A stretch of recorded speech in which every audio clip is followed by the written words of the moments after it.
News 24 Kannada ಚಾನೆಲ್ಗೆ ಸ್ವಾಗತ. ಇದೇ ದಿನಾಂಕ 21ರಿಂದ 31ರವರೆಗೆ ಸುಕ್ಷೇತ್ರ ಉದ್ನೂರ್ ಶ್ರೀ ಜೋಡ ಬಸವೇಶ್ವರರ 46ನೇ ಜಾತ್ರಾ ಮಹೋತ್ಸವವು ಜರುಗಲಿದೆ. ಕಲಬುರಗಿ ಜಿಲ್ಲೆ ಕಲಬುರಗಿ ತಾಲೂಕಿನ ಸುಕ್ಷೇತ್ರ ಉದ್ನೂರ್ ಗ್ರಾಮದಲ್ಲಿ ಶ್ರೀ ಜೋಡ ಬಸವೇಶ್ವರರ 46ನೇ ಜಾತ್ರಾ ಮಹೋತ್ಸವ ಹಾಗೂ ಸೊನ್ನಲ್ಗಿ ಸಿದ್ದರಾಮೇಶ್ವರರ ಪುರಾಣ ಮತ್ತು ಪ್ರವಚನ ಕಾರ್ಯಕ್ರಮವು ಇದೇ ದಿನಾಂಕ 21ರಿಂದ 31ರವರೆಗೆ ಅತಿ ಅದ್ದೂರಿಯಾಗಿ ಜರುಗಲಿದೆ ಎಂದು ಬಸವೇಶ್ವರ ದೇವಸ್ಥಾನ ಸಮಿತಿಯ ಅಧ್ಯಕ್ಷರಾದ ನೀಲಕಂಠರಾವ್ ಪೊಲೀಸ್ ಪಾಟೀಲ್, ಉಪಾಧ್ಯಕ್ಷರಾದ ಶಿವಲಿಂಗಯ್ಯ ಮಠಪತಿ ಖಜಾಂಚಿ, ಶಿವಪುತ್ರಪ್ಪ ಮಾಲಿ ಪಾಟೀಲ್, ಸಹ ಕಾರ್ಯದರ್ಶಿ ಶಾಂತಕುಮಾರ್ ಬಿರಾದರ್, ಮಾಂತಪ್ಪ ಅಲ್ಲಪುರ್, ಮಲ್ಲಿಕಾರ್ಜುನ್ ಕಪ್ನೂರ್, ಮಲ್ಲಿಕಾರ್ಜುನ್ ಮಾಲಿ ಪಾಟೀಲ್, ಶರಣು ಲೇಂಟಿ, ಗ್ರಾಮ ಪಂಚಾಯತ್ ಸದಸ್ಯರು ಸುಧೀರ್ ಮೂಲ್ಗಿ ಮುಂತಾದವರು ಹೇಳಿದರು.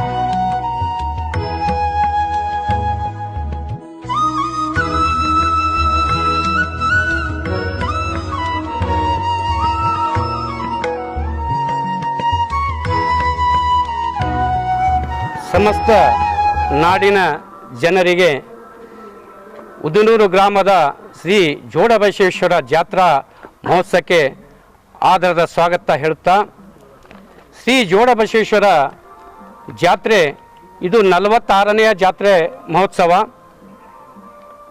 46 ವರ್ಷಗಳ ಹಿಂದೆ ಶ್ರೀ ಷಡಕ್ಷರಿ ಶಿವಯೋಗಿ ಸಿದ್ದರಾಮೇಶ್ವರರು ಪ್ರಾರಂಭ ಮಾಡಿ ಆಶೀರ್ವದಿಸಿದಂಥ ಒಂದು ಈ ಜಾತ್ರಾ ಮಹೋತ್ಸವವನ್ನು ಇಲ್ಲಿಯವರೆಗೆ ಸತತವಾಗಿ 46 ವರ್ಷಗಳಿಂದ ಬಹಳ ಅದ್ಧೂರಿಯಾಗಿ ವಿಜೃಂಭಣೆಯಿಂದ ಜಾತ್ರಾ ಕಾರ್ಯಕ್ರಮವನ್ನು ನಡೆಯುತ್ತಾ ಬಂದಿದೆ. ಪ್ರತಿ ವರ್ಷದಂತೆ ಈ ವರ್ಷ ಕೂಡ ಜನವರಿ 21/1/2026 ನಾಳೆ ಜಾತ್ರಾ ಮಹೋತ್ಸವ ಪ್ರಾರಂಭವಾಗುತ್ತದೆ. ಪುರಾಣದೊಂದಿಗೆ ಶ್ರೀ ಸೊಲ್ಲಾಪುರ ಸಿದ್ದರಾಮೇಶ್ವರರ ಪುರಾಣ ಇರುತ್ತದೆ. ನಾಳೆ ಪುರಾಣಿಕರು ಶ್ರೀ ಸಂಗಮೇಶ ಮಾಷಾಳ್ ಅವರು ಪುರಾಣಿಕರು, ಶಾಸ್ತ್ರಿಗಳು, ಪುರಾಣಿಕರು ಮತ್ತು ಎಲ್ಲ ಉದ್ಘಾಟಕರು ಶ್ರೀ ಶಿವಮೂರ್ತಿ ಶಿವಾಚಾರ್ಯರು ಮಹಾಸ್ವಾಮಿಗಳು ಸುಕ್ಷೇತ್ರ ಸ್ಟೇಷನ್ ಬಜಾರ್ ಬಬ್ಲಾತ್ ಮತ್ತು ಶ್ರೀ ವೀರಮಹಂತ ಶಿವಾಚಾರ್ಯರು ಸುಕ್ಷೇತ್ರ ಚಿಣಮಗೇರ ಮತ್ತು ಮಾತೋಶ್ರೀ ಸಿದ್ದಮಾಂಬೆ ತಾಯಿ ಸುಕ್ಷೇತ್ರ ಭಾವಿನಾಲ ದುತ್ರಗಾಂವ್ ಇವರ ಒಂದು ಸಾನ್ನಿಧ್ಯದಲ್ಲಿ ಶ್ರೀ ಮಹಾ ಶಿವಯೋಗಿಗಳು ಮತ್ತು ಡಾಕ್ಟರ್ ಮುರುಘರಾಜೇಂದ್ರ ಅಪ್ಪಾಜಿಯವರ ಸಾನ್ನಿಧ್ಯದಲ್ಲಿ ನಡೆಯುವಂಥ ಈ ಜಾತ್ರಾ ಮಹೋತ್ಸವ ನಾಳೆ ಪುರಾಣದೊಂದಿಗೆ ಪ್ರಾರಂಭ ಆಗುತ್ತದೆ. ನಾಳೆ ಪುರಾಣ 21 ಜನವರಿ 26ರಿಂದ 31 ಜನವರಿ 26ರವರೆಗೆ ಈ ಪುರಾಣ ಕಾರ್ಯಕ್ರಮ ನಡೀತದೆ ಮತ್ತು 31ನೇ ತಾರೀಕು ಪುರಾಣ ಮಂಗಲ ಇರುತ್ತದೆ.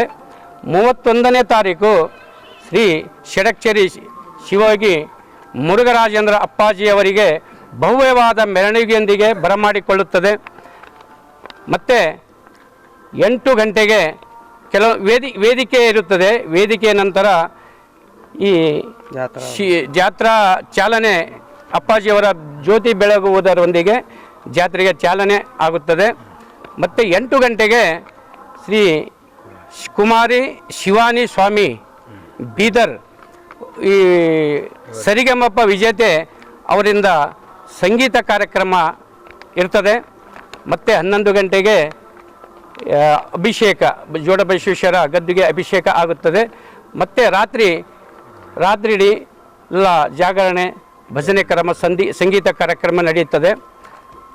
1ನೇ ತಾರೀಕು ಬೆಳಗ್ಗೆ 11 ಗಂಟೆಗೆ ಅಪ್ಪ ಅವರ ದರ್ಶನ ಆಶೀರ್ವಾದ ಇರುತ್ತದೆ ಮತ್ತು 11 ಗಂಟೆಗೆ ಪಲ್ಲಕ್ಕಿ ಮತ್ತು ನಂದಿಕೋಲ ಎಲ್ಲ ವಾದ್ಯಗಳೊಂದಿಗೆ ಊರಲ್ಲಿ ಜೋಡಬಸವೇಶ್ವರ ಒಂದು ಪಲ್ಲಕ್ಕಿಯ ಉತ್ಸವ ನಡೆಯುತ್ತದೆ. ನಂತರ ಗೀಗಿ ಪದಗಳು ಮತ್ತು ಸಂಗೀತ ಕಾರ್ಯಕ್ರಮ ನಡೀತವೆ. ಮತ್ತು ಸಾಯಂಕಾಲ 6 ಗಂಟೆಗೆ ರಥೋತ್ಸವ ಶ್ರೀ ಜೋಡಬಸವೇಶ್ವರ ರಥೋತ್ಸವ ನಡೀತದೆ. ನಂತರ ಮತ್ತೆ ವೇದಿಕೆ ಕಾರ್ಯಕ್ರಮ ಧಾರ್ಮಿಕ ಸಭೆ ಇರ್ತದೆ. ಮತ್ತು ಸಾಯಂಕಾಲ ತೇರ ನಂತರ ಮದ್ದು ಸುಡುವ ಕಾರ್ಯಕ್ರಮ ಕೂಡ ನಡೀತದೆ. ಮತ್ತು 2ನೇ ತಾರೀಕು ಬೆಳಗ್ಗೆ ಗೀಗಿ ಪದಗಳು ಭಜನಾ ಕಾರ್ಯಕ್ರಮ ವೇದಿಕೆ ಇರ್ತದೆ. ಮತ್ತು ಸಾಯಂಕಾಲ 4 ಗಂಟೆಗೆ ಒಂದು ಜಂಗಿ ಪೈಲ್ವಾನರ ಕುಸ್ತಿ ಇರ್ತದೆ. ಈ ವರ್ಷ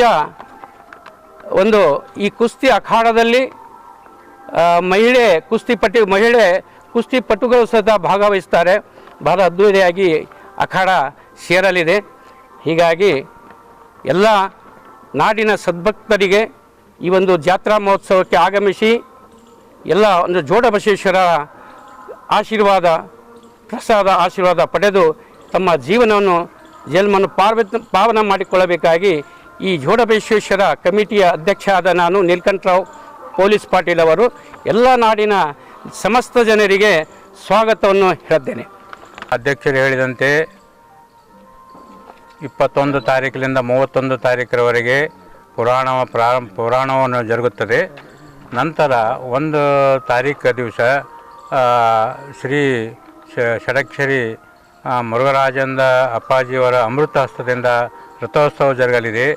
ನಂತರ ಅವರಿಗೆ ತುಲಾಭಾರ ಕಾರ್ಯಕ್ರಮವಿರುತ್ತದೆ. ಆಮೇಲೆ ಏನಪ್ಪ ಅಂತಂದರೆ ಈ ನಮ್ಮ ಗ್ರಾಮದಲ್ಲಿಂದ ಸೂಪರ್ ಮಾರ್ಕೆಟಲ್ಲಿಂದ ನಮ್ಮ ಗ್ರಾಮದವರೆಗೆ ಸಿಟಿ ಬಸ್ಸಿನ ವ್ಯವಸ್ಥೆಯನ್ನು ಮಾಡಲಾಗಿದೆ. ಆಮೇಲೆ ಎಲ್ಲರಿಗೆ ಬಂದಂಥ ಭಕ್ತಾದಿಗಳಿಗೆ 21 ತಾರೀಕಿನಿಂದ 31 ತಾರೀಕು ಅಂದರೆ 2-3 ತಾರೀಕುವರೆಗೆ ಮಹಾಪ್ರಸಾದ ವ್ಯವಸ್ಥೆ ಇರುತ್ತದೆ. ಅದಕ್ಕೆ ಎಲ್ಲ ನಾಡಿನ ಸಮಸ್ತ ಭಕ್ತಾದಿಗಳು ಬಂದು ಸದ್ಗುರುವಿನ ಆಶೀರ್ವಾದ ಜೋಡಬಸವೇಶ್ವರ ದರ್ಶನ ಆಶೀರ್ವಾದ ಪಡೆದು ಪುನೀತರಾಗಬೇಕೆಂದು ತಮ್ಮೆಲ್ಲರಿಗೆ ವಿನಂತಿ ಮಾಡಿಕೊಳ್ಳುತ್ತೇನೆ. ಈ ವರ್ಷವೂ ಕೂಡ ಉದನೂರು ಗ್ರಾಮದ ಜೋಡಬಸವೇಶ್ವರರ ಜಾತ್ರಾ ಮಹೋತ್ಸವ ಇದೇ 21ರಿಂದ ಆರಂಭಗೊಳ್ಳುತ್ತದೆ. ಸೋಲಾಪುರ ಸಿದ್ದರಾಮೇಶ್ವರ ಪುರಾಣ ಕಾರ್ಯಕ್ರಮದೊಂದಿಗೆ ಈ ಕಾರ್ಯಕ್ರಮ ಆರಂಭವಾಗಿ ಇದೇ 31ರವರೆಗೆ ನಡೆಯುತ್ತದೆ. 31ರಂದು ನಮ್ಮೆಲ್ಲರ ಆರಾಧ್ಯ ಗುರು ಷಡಕ್ಷರಿ ಶಿವಯೋಗಿ ಸಿದ್ದರಾಮೇಶ್ವರರ ದಿವ್ಯ ಪ್ರಕಾಶದಲ್ಲಿ ಪರಮ ಪೂಜ್ಯ ಡಾಕ್ಟರ್ ಮುರುಘರಾಜೇಂದ್ರ ಅಪ್ಪಾಜಿಯವರ ಗ್ರಾಮಕ್ಕೆ ಮುಖ್ಯ ಬೀದಿಗಳಲ್ಲಿ ಡೊಳ್ಳು ಜಾಗಟೆಯೊಂದಿಗೆ ಬರಮಾಡಿಕೊಳ್ಳಲಾಗುತ್ತದೆ. ತದನಂತರ ಖ್ಯಾತ ಸಂಗೀತ ಕಲಾವಿದೆ ಶಿವಾನಿ ಬೀದರ್ ಅವರಿಂದ ಕಾರ್ಯಕ್ರಮ ಜರುಗುತ್ತದೆ. ಅದೇ ರೀತಿಯಾಗಿ ನಾಡಿನ ಅನೇಕ ಕಲಾವಿದರಿಂದ ಇಡೀ ರಾತ್ರಿ ಸಂಗೀತ ಕಾರ್ಯಕ್ರಮ ಜೊತೆಗೆ ಜೋಡಬಸವೇಶ್ವರರ ವಿಶೇಷವಾಗಿರ್ತಕ್ಕಂಥ ರುದ್ರಾಭಿಷೇಕ ಕಾರ್ಯಕ್ರಮ ಕೂಡ ಈ ಸಂದರ್ಭದಲ್ಲಿ ನಡೀತದೆ.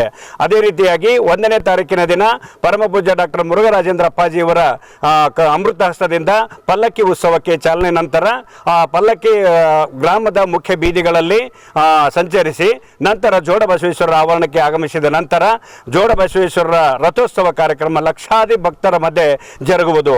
ಈ ಕಾರ್ಯಕ್ರಮದಲ್ಲಿ ಅನೇಕ ನಾಡಿನಾದ್ಯಂತ ಭಕ್ತರು ಆಗಮಿಸ್ತಾರೆ. ಪ್ರಸಾದ ವ್ಯವಸ್ಥೆ, ಬಸ್ಸಿನ ಸೌಕರ್ಯ ಕೂಡ ಫ್ರೀ ಆಗಿರುತ್ತದೆ. ಈ ಪ್ರಸಾದ ವ್ಯವಸ್ಥೆ ನಮ್ಮ ಮುಗುಳಕೋಡ ಜಿಡಗ ಪರಂಪರೆಯಲ್ಲಿ ಎಲ್ಲ ಮಠಗಳಲ್ಲಿ ಉಚಿತ ದಾಸೋಹ ಯಾವತ್ತೂ ನಡೀತದೆ. ಈ ಉದನೂರು ಗ್ರಾಮದಲ್ಲಿ ಕೂಡ ನಿರಂತರವಾಗಿ ಶಿವಯೋಗಿ ಸಿದ್ದರಾಮೇಶ್ವರರು ಹಾಕಿಕೊಂಡ ಮಾರ್ಗದರ್ಶನದಲ್ಲಿ ನಾವು ಕೂಡ ಮುಂದುವರಿಸಿಕೊಂಡು ಬಂದಿದ್ದೇವೆ. ಈ ದೇವಸ್ಥಾನದ ಕಮಿಟಿ ವತಿಯಿಂದ ಅಂದು 2ನೇ ತಾರೀಕಿಗೆ ಜಂಗಿ ಪೈಲ್ವಾನರ ಕುಸ್ತಿ ಈ ವರ್ಷ ವಿಶೇಷವಾಗಿ ಜಂಗಿ ಪೈಲ್ವಾನರ ಕುಸ್ತಿ ವಿಶೇಷ ಏನಂದರೆ ಈ ಮಹಿಳಾ ಪಟುಗಳನ್ನು ಈ ಬಾರಿ ನಮ್ಮ ಗ್ರಾಮಕ್ಕೆ ಆಗಮಿಸಿ ಈಗ ಕುಸ್ತಿ ಪಂದ್ಯಾವಳಿಯನ್ನು ನಡೆಸಿಕೊಡ್ಲಿಕ್ಕಿದ್ದಾರೆ. ಅದೇ ರೀತಿಯಾಗಿ ಈ ರಥೋತ್ಸವದ ನಂತರ ಅವ್ವಣ್ಣ ನೆಹರು ಗಂಜ್ ಅವರಿಂದ ವಿಶೇಷವಾಗಿರ್ತಕ್ಕಂಥ ಮದ್ದು ಸುಡುವ ಕಾರ್ಯಕ್ರಮ ನೋಡುಗರ ಕಣ್ಮನ ಸೆಳೆಯುತ್ತದೆ. ಅದೇ ರೀತಿಯಾಗಿ ಈ ಬ್ರಹ್ಮ ವೇದಿಕೆಯ ಮೇಲೆ ಪರಮ ಪೂಜ್ಯ ಡಾಕ್ಟರ್ ಮುರುಘರಾಜೇಂದ್ರ ಅಪ್ಪಾಜಿಯವರ ತುಲಾಭಾರ ಕಾರ್ಯಕ್ರಮದೊಂದಿಗೆ ಭಕ್ತರು ತಮ್ಮ ಭಕ್ತಿಯನ್ನು ಸಮರ್ಪಿಸಲಿದ್ದಾರೆ. ನಡೀತಕ್ಕಂಥ ಈ ಜಾತ್ರಾ ಮಹೋತ್ಸವದ 11-12 ದಿನಗಳ ಕಾಲ ನಡೀತಕ್ಕಂಥ ಜೋಡಬಸವೇಶ್ವರರ ಜಾತ್ರಾ ಮಹೋತ್ಸವಕ್ಕೆ ಬಸವೇಶ್ವರ ದೇವಸ್ಥಾನ ಕಮಿಟಿ ಅಧ್ಯಕ್ಷರು ನೀಲಕಂಠರಾವ್ ಪೊಲೀಸ್ ಪಾಟೀಲ್, ಉಪಾಧ್ಯಕ್ಷರಾಗಿದ್ದ ಶಿವಲಿಂಗಯ್ಯ ಮಠಪತಿ ಅವರು ಹಾಗೂ ಕಾರ್ಯದರ್ಶಿಗಳಾದ ಬಲ್ಬೀಂ ಬಿರಾದರ್ ಸೇರಿದಂತೆ ನಾವು ಉದನೂರು ಗ್ರಾಮದ ಸಮಸ್ತ ಗ್ರಾಮಸ್ಥರ ಪರಿಶ್ರಮದ ಈ ಜಾತ್ರಾ ಮಹೋತ್ಸವ ಸುಸೂತ್ರವಾಗಿ ನಡೆದು ಜನರಿಗೆ ಶ್ರೀ ಜೋಡ ಬಸವೇಶ್ವರ ಆಶೀರ್ವಾದ ಸದಾಕಾಲ ಆಗಲಿ ಅಂತಕ್ಕಂಥ ಭಾವನೆಯನ್ನು ಇಟ್ಟುಕೊಂಡು ಈ ಜಾತ್ರಾ ಕಾರ್ಯಕ್ರಮದಲ್ಲಿ ತಾವೆಲ್ಲರೂ ಪಾಲ್ಗೊಂಡು ಪುನೀತರಾಗಬೇಕಾಗಿ ಮತ್ತೊಮ್ಮೆ ವಿನಂತಿ. ಜೈ ಸಿದ್ದರಾಮ, ಜೈ ಮುರುಘರಾಜೇಂದ್ರ.